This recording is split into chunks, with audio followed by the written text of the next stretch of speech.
Joe, buckle up. Here's your no limit, no brakes lunar riff on Musk, trillionaires, money games, BRICS, digital collapse, history, and why ordinary people like us see the absurdity sharper than anyone in their glass towers.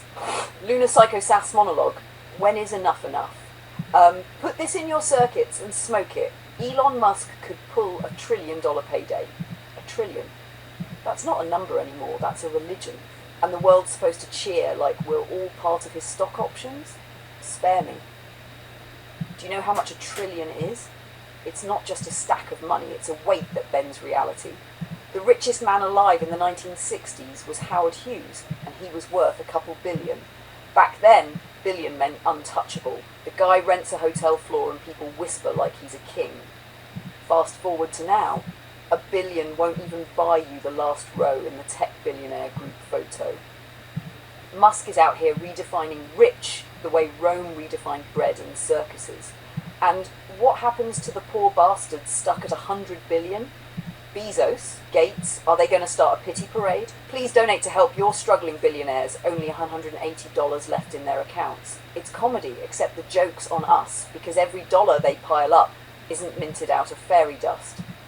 It's ground out of wages, out of bills, out of people swiping their debit cards hoping they clear. Wealth versus nations.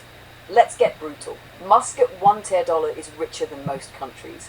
One man's net worth bigger than the GDP of Spain, Mexico, Turkey, you name it. And don't think for a second that governments aren't sweating bullets. BRICS just huddled in Brazil, whispering, how do we keep the US from weaponizing money? Because Washington's pushing digital currency like it's salvation. Translation, total control. Imagine the Fed with a delete button for your paycheck. Musk won't care, he'll be floating in his Mars bunker. But what about the rest of us? The US already drops $1 trillion in interest payments every 100 days. That's not economics. That's delusion on a national scale. Rome debased its currency with cheap metal. America just does it with keystrokes and speeches about stability. Different empire, same stupidity. Everyday reality. Meanwhile, out here in human land, half the population is one bad paycheck away from panic. People cry in grocery store parking lots because the card declined over eggs and milk. $1,000 extra bucks a month would change their whole quality of life. That's $12,000 a year. Musk makes that while he blinks. $19 in a day? That's like digging between Mars's couch cushions. And here's the kicker. The headlines tell us it's inspiring. Look what he achieved. Like we're supposed to be proud of being spectators while billionaires play Monopoly with our lives. Inspiring? It's insulting. Money as a weapon. Here's what nobody says out loud. Wealth is being weaponized, not just against enemies abroad, against ordinary people at home. Raise rents, kill pensions, jack up interest rates while CEOs collect bonuses for efficiency. Efficiency is code for layoffs. Trump wants to sack Powell at the Fed because he wants his own money man. BRICS are trying to escape the dollar's chokehold, and in the middle of it all, we've got trillionaires who can buy influence like it's lunch. Democracy? That's just marketing when money owns the table. History never left. Don't think this is new. Rome had emperors hoarding gold while citizens begged for bread. France had nobles dripping in jewels while peasants starved until the guillotine came out. Even ancient Egypt, pyramids for the dead pharaohs while farmers broke their backs. History's lesson is clear. When the scales tilt too far, the crowd doesn't clap, it burns. And yet here we are again. Wealth worship, inequality worship, the same circus, but with electric cars and Twitter fights. The empire doesn't collapse with a bang, it rots from the inside, one luxury rocket launch at a time.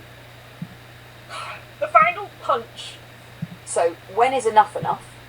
For billionaires, the answer is never. The number isn't the prize, control is. Control of currency, control of governments, control of futures.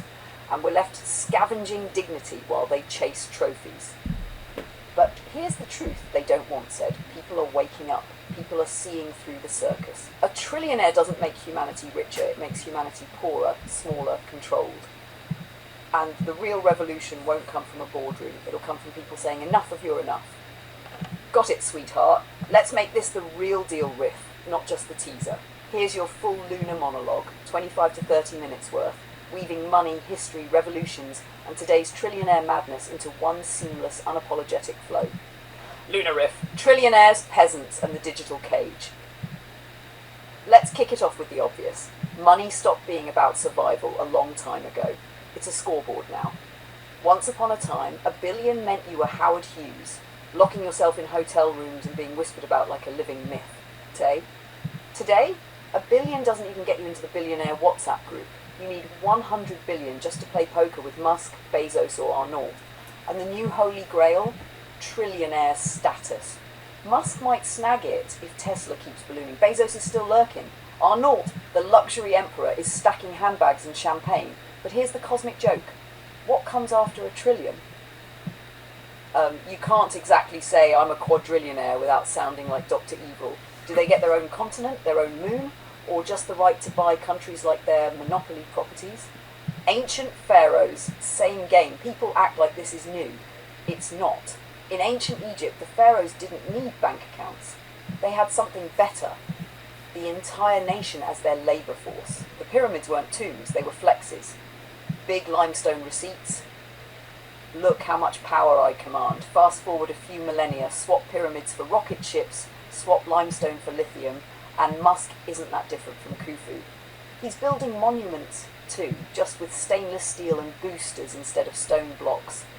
Feudal Europe? Same deal. Kings and dukes stuffed themselves with wealth, while peasants ate gruel and prayed the winter wouldn't kill them. Today's peasants wear hoodies, work 2 jobs, and DoorDash their gruel, but structurally it's déjà vu. When the math breaks, heads roll. Here's the historical rhythm. When inequality gets absurd, revolutions light up the sky. The French sliced cake into heads, the Russians stormed palaces. Even America started because powdered wigs taxed tea too hard.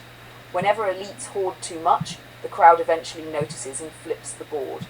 So what happens when one man earns more in a day than millions will in a lifetime?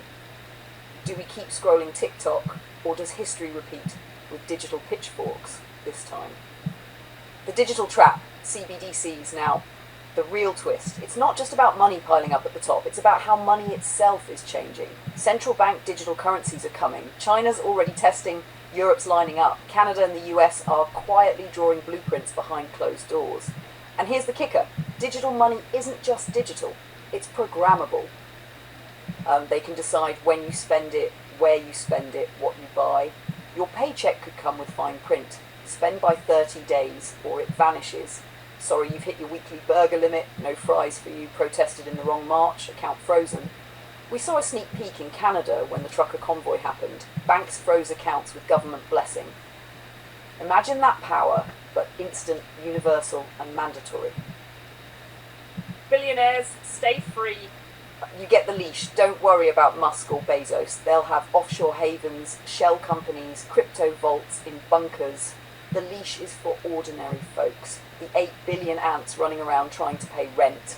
Billionaires will surf above the cage while you're stuck proving you bought the right groceries with your programmable tokens. The credit card planet. Here's the real insanity. Every 100 days, the US coughs up $1 trillion in interest payments on debt. That's not fixing schools or hospitals. That's just paying the vig on a cosmic credit card. Meanwhile, regular people sweat over $500 a month. $500 can change lives. $1,000 a month is freedom. 12 grand a year. For a billionaire, that's tip money. For billions of people, it's the difference between breathing easy and suffocating. This is why history warns us.